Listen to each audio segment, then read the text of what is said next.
नमस्कार सर्वांना आणि पहिलं तर सर्वात आधी माझ्या या यूट्यूब चॅनलवर तुमचं खरं मनपूर्वक स्वागत आहे. तर त्याआधी मी सांगते मी अजून तरी लॉंग व्हिडिओ सुरू केलाच नाही आहे. हा फर्स्ट व्हिडिओ आहे जो की मी त्याच्यामध्ये रेसिपी तुमच्यासोबत शेअर करणार आहे. जर तुम्हाला आवडलं असेल तर लाईक शेअर आणि सबस्क्राईब करा. आणि त्यानंतर मग मी सांगते मी आहे एक स्टुडंट आणि त्यामुळे मी असं यूट्यूबवर कधी येईन असं कधी मला वाटलंसुद्धा नव्हतं.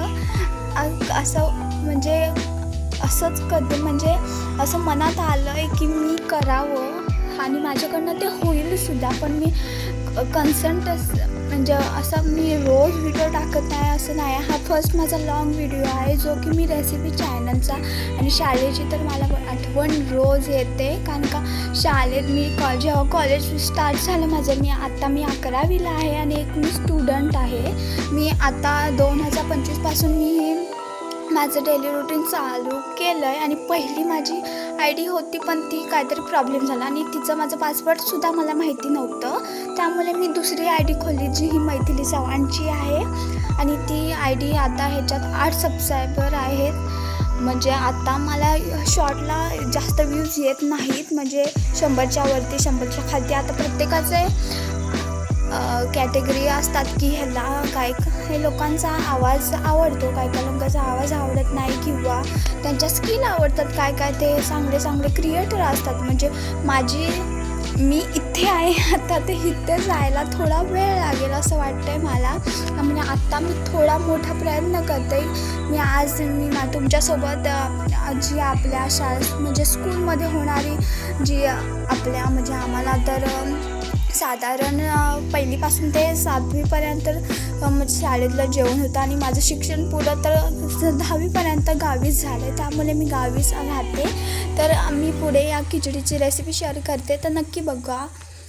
सर्वांना श्री स्वामी समर्थ आणि माझ्याकडून नमस्कार. पहिला तर आधी आणि त्यानंतर मी आजपासून म्हणजे लॉंग व्हिडिओ स्टार्ट करणार आहे. आणि माझे डेली रुटीन तर रोजच असतात. पण माझे पेपर एक्झाम चालू होते त्यामुळे थोडं डगमगलं. इथून मी पायरी गेलेली थोडीशी खाली आले. माझी कन्सिस्टन्सी नाही, त्याच्याकडे दुर्लक्ष होतं काही वेळा. कारण का अभ्यासाकडे पण लक्ष द्यायचं असतं. आणि आता तर असं झालं की काय करू आणि काय नको. त्यामुळे मी आत्ता ठरवलं की मी इथे पण जास्त माझा परफॉर्म करणार आहे. तर ट्राय करीन मी तुमच्यासोबत चांगले व्हिडिओ शेअर करण्यास. आणि माझ्या व्हिडिओमध्ये माझे डेली रुटीन ज्या काही माझ्या अंगात कला आहेत त्यात तुमच्यासोबत शेअर करण्याचा मी प्रयत्न करेन. तर आजच्यासाठी मी आता पुढे रेसिपी सांगणार आहे ती नक्की बघून जा. आणि तुम्ही मला माहिती नाही ह्या लॉंग व्हिडिओला किती व्ह्यूज येतील, पण अपेक्षा तर मी फारशा ठेवत नाही कारण का हा माझा फर्स्ट ब्लॉग आहे. तर आता मी रेसिपी सांगते. त्याआधी मी साहित्य सांगते, मग त्यांची थोडंसं टोमॅटो घेतला आहे आणि थोडासाच कारण का मला थोडीशीच खीर बनवायची होती म्हणून थोडासा कांदा ऑप्शनल आहे. तुम्हाला हवा असेल तर टाकू शकता. आणि त्यानंतर थोडीशी एक मिरची घेतली आहे हिरवी आणि त्यानंतर थोडंसं 2-4 लसणाच्या पाकळ्या घेतल्या आहेत. थोडंसं आलं तुम्हाला पण टाकायला आवडत असेल तर खिचडीत टाकू शकता. मला खूप आवडतं त्यामुळे मी टाकते. आणि त्यानंतर मी थोडासा अर्धा बटाटा घेतला आणि थोडीशी कोथिंबीर घेतली. कोथिंबीरशिवायचं कोणाचं जीवनच नसतं. त्यामुळे कोथिंबीर ही पर्सनली मी सांगते तर खूप छान लागतं त्याच्यामध्ये. जेवढी तुम्ही सिंपल रेसिपी कराल ना खिचडीची तेवढी सुंदर बनते. त्यामुळे मी सिंपलच साधारणशा गोष्टी घेतल्या आहेत. आणि त्यामध्ये मी मसूर टाकणार आहे जे की मला खूप आवडते. मसूरची सुद्धा चांगली होते खिचडी आणि मूग डाळीची सुद्धा खूप छान होते. आणि त्याच्यानंतर तूर डाळ पण टाकू शकता. अशा 3 डाळी टाकल्या तर अजून उत्तमच होते. आणि त्यानंतर मी 1 वाटी तांदूळ घेतले जे आमचे रेशनचे आहेत. आम्ही शेतातले नाही वापरत त्यामुळे त्याला आधी स्वच्छ धुवून घेतलं आहे. आणि त्यानंतर मग त्याच्यातच मी ती मसूर होते ते टाकून दिले आणि मी असं 1 तासासाठी त्याला भिजवून ठेवलं. आणि त्यानंतर तुम्हाला काय म्हणतात ते माझ्या इथे ते तर पुलावपत्ती म्हणतात. आणि हिचं वैशिष्ट्य म्हणजे हिला खूप छान वास येतो. जसं की आपला पांढरा भात वगैरे पुलाव भात वगैरे हिला पुलावपत्ती असं नाव आहे हिचं. तर मी 2-4 काढून घेतल्या कारण का मला हवं मला हिचा वास तर खूप प्रचंड आवडतो.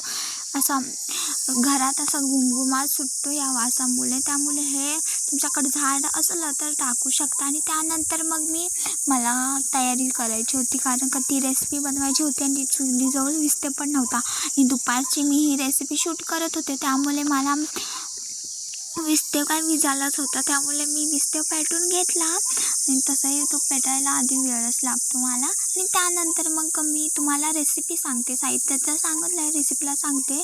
थोडीशी मोहरी आणि जिरं घेतलं आहे, ते तडतडलं. त्याच्यानंतर कढीपत्ता टाकला आहे आणि त्याच्यानंतर मग एक मिरची कापून घेतलेली ती टाकली आणि थोडीशी लसूण टाकली आहे आणि त्याला थोडीशी करपवा ती. आणि त्यानंतर थोडासा कांदा टाकून घेतला आहे आणि तो लालसर होईपर्यंत त्याला मस्तपैकी फ्राय करून घेतला आहे. आणि तुम्हाला का टोमॅटो हवा असला तर टाकू शकता. तुम्ही कांदा नका टाकू, टोमॅटो टाका, कारण का तुम्हाला जर आवडेल तसे. कारण का लोकांना कांदा नाही आवडत, टोमॅटो आवडतो. टोमॅटो नाही आवडत, कांदा आवडतो. तर त्यानंतर मग त्याच्यात मी कोथिंबीर वगैरे टाकून घेतले, बटाटा टाकला आणि ही पुलाव पत्ती टाकून घेतली आहे आणि त्याला मिक्स करून घेतलं आहे. आणि हे थोडा वेळ म्हणजे तो टोमॅटो शिजेपर्यंत. आणि मी हळद, तिखट, मीठ हे सगळं त्या तांदळाच्या पाण्यातच टाकून घेतलं आहे. त्यामुळे मी त्याच्यात टाकलं नाही. आणि तुम्हाला जसं तिखट वगैरे हवे असेल त्याच्यानुसार टाकू शकता.